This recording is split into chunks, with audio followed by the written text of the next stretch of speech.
안녕하세요. 필사직생입니다. ALS-2 A상의 탑라인이 발표되었습니다. 결론적으로 현재까지 나온 정보를 통해 제 생각을 말씀드리면 개인적으로 매우 컸던 기대치에는 다소 못 미치는 감이 있었지만 엄밀히 말하면 이번 임상은 연구의 목적을 달성한 임상으로서 의미 있는 데이터를 제공한 임상이었다고 생각이 됩니다. 그리고 한 가지 더 드리고 싶은 말은 바이오 투자를 하면서 전문적인 내용까지 모두 알 필요는 없지만 기본적인 부분에 대해서는 투자자로서 알아야 된다고 생각을 하는데요. 일례로 각 임상 단계의 목적이 서로 다른데 그 목적에 맞는 임상을 완료하는 것이 가장 중요하다고 볼 수 있습니다.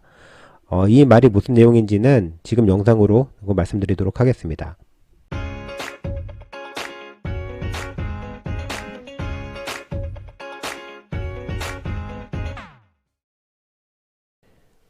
임상에 대한 기본적인 이해에 대해 말하기 전에 이번 임상의 공시부터 말씀드리도록 하겠습니다.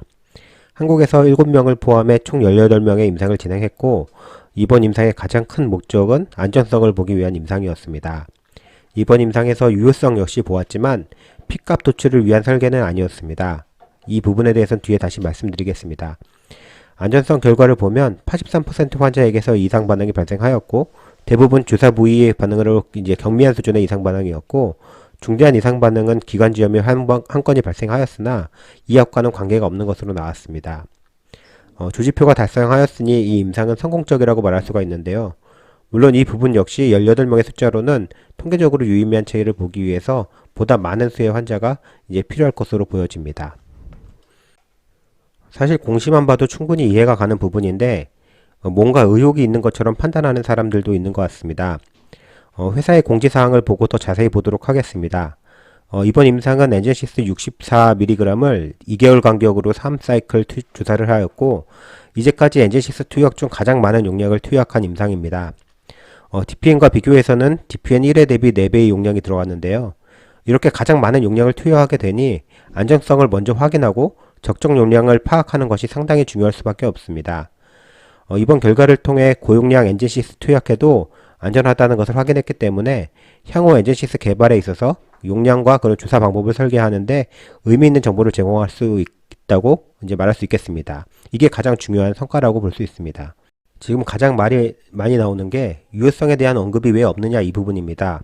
앞서 말한 바 있듯이 고용량 반복 투여에 따른 안정성을 확인하기 위한 임상이었기 때문에 유효성도 확인은 했지만 탐색적 지표로 설정이 되었던 것입니다. 통계적 검정력을 고려하지 않았기 때문에 이 부분에 있어서 공시나 공지사항에 구체적인 유효성 값을 이야기할 수 없는 것입니다. 구체적으로 유효성 지표에 대한 검정력 확인이 아닌 경향성 확인은 추후 풀데이터가 나올 때 확인이 충분히 가능한 상황입니다. 그리고 탐색적 설계라고 공시에 이야기한 것이 이번 공시에 갑자기 넣은 게 아닙니다. 이미 지난해 ALS 공시에 자세하게 공개가 되어 있는 내용입니다. 공시뿐만이 아닙니다. 미국 임상 사이트에 이번 임상에 대해 자세히 요약되어 있습니다. 이번 임상의 목적은 안정성을 보기 위함이라고 명시되어 있고 유효성 지표는 탐색적인 지표라고 언급되어 있고 또 바이오 마커를 확인하기 위해 근육 바이옵시를 수행한다고 나와 있습니다. 이 이야기 그리고 이 임상에 관심 있는 분들은 언제나 확인이 가능한 오픈된 사이트에 다 나와 있는 내용입니다. 그리고 이번에 유효성에 대한 언급이 없는 게 마치 큰일이 난 것처럼 답변을 요구하는 분들이 계신데 이 슬라이드는 ALS 1 이상의 논문의 앱스트랙트입니다. 똑같이 18명으로 임상을 했고요. 차이점이 있다면 1 이상에서는 원사이클 투여했다는 점입니다. 결과를 보면은 12명 환자에게서 주사 반응이 나왔고 이번 이상보다도 더 많습니다.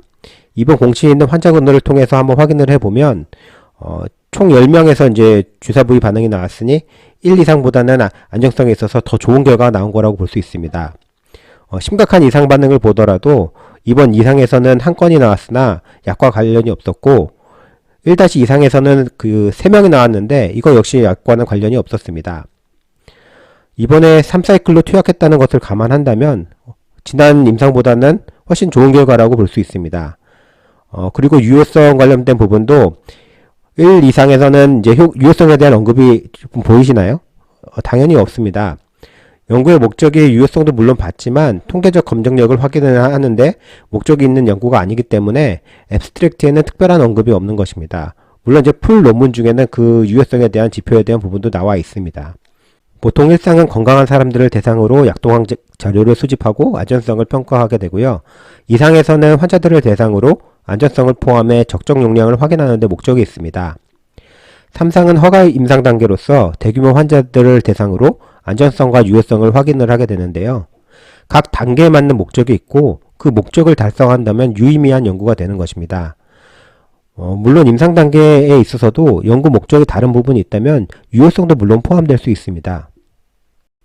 예를 들어 DPN의 경우 1, 2상 결과를 보면 12명의 환자를 대상으로 임상을 진행하였는데 연구의 목적이 보시는 것처럼 안정성과 효과를 평가하기 위한 연구였습니다. 당연히 효과를 평가하는 임상이기 때문에 기저치 대비한 그런 변화에 대한 검정력이 나왔고요. 또 오픈라벨 임상이고 기저치 대비 변화였기 때문에 P값이 역시 나오게 된 것입니다. CMT의 경우도 마찬가지였고요. 마지막으로 요약을 해보겠습니다. 이번 임상은 고용량 반복 투여 시 안정성을 확인을 했고 이것은 이번 임상 단계의 목적을 달성한 성공한 임상이었습니다. 원사이클 투여였던 지난 1, 2상 결과보다 3사이클 투여인 이번 이상에서 더 좋은 이상 반응 프로파일을 입증하였습니다. FDA 가이드라인의 권고사항인 그런 바이오마커의 개발과 관련된 유효성 지표는 추후에 결과 보고서를 받을 때쯤 알 수 있을 것으로 보여집니다. 오늘 준비한 내용 여기까지입니다. 저도 반복 투여 시 지난 결과들보다 훨씬 좋은 유효성 결과를 기대했던 것이 사실이라 사실 조금 김새는 것은 맞지만 임상의 목적에 맞는 임상 결과를 보였다고 생각이 됩니다. 최종 분석 결과가 나오면 이 약을 계속 진행할지 말지 결정될 것으로 보이고요. 이번 임상의 공시도 그렇고 이미 사전에 모두 오픈되었던 내용이고 보도자료 역시 깔끔하게 나왔지만 몇몇 곳에서는 좀 안 좋은 목소리가 나오는 것 같아서 많이 안타까웠습니다. 이제 남은 거는 DPN 결과인데요. 그것만큼은 좀 더 시원한 결과가 나오길 기대해 보도록 하겠습니다. 감사합니다.